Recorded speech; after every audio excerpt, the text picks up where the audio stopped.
मौसम है और हमारी जो बुज़ुर्ग महिलाएं हैं उनके लिए भी ज़रूर बताएं, क्योंकि ऑस्टियोआर्थराइटिस की सबसे बड़ी समस्या उनको है। सुबह उठते ही हाथ पैरों में दर्द, सीधे वो बेड से खड़ी नहीं हो पाती हैं जल्दी से, थोड़ी देर जब चल लेती हैं तब जाके वो रिलैक्स फील करती हैं, नहीं तो बिस्तर से उठना ही थोड़ा मुश्किल हो जाता है। किस तरह का ध्यान रखें?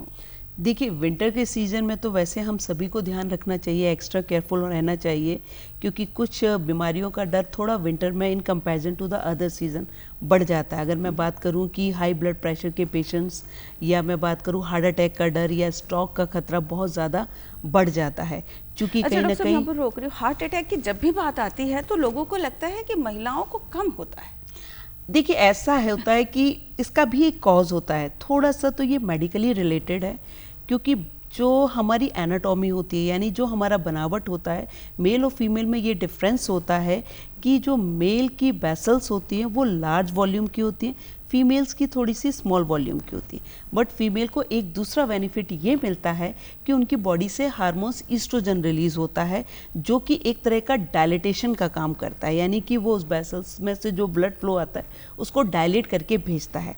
अब आती है ये विंटर के सीज़न की बात। तो विंटर में होता क्या है, हमारी फिजिकल एक्टिविटी ऑलमोस्ट निल हो जाती है, इनटेक हम फूड का ऑलमोस्ट ज़्यादा करने लगते हैं।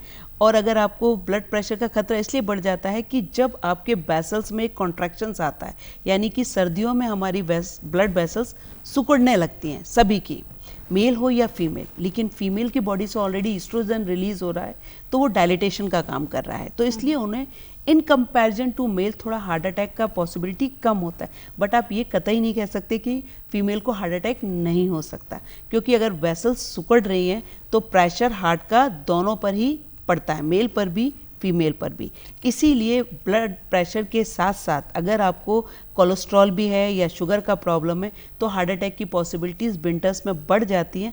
फीमेल्स को कम होता है, लेकिन ये सच है कि फीमेल्स को लो बीपी की शिकायत बहुत ज़्यादा होती है। हाइपोटेंशन भी बहुत ज़्यादा रिस्की होता है, जैसे हाइपरटेंशन है।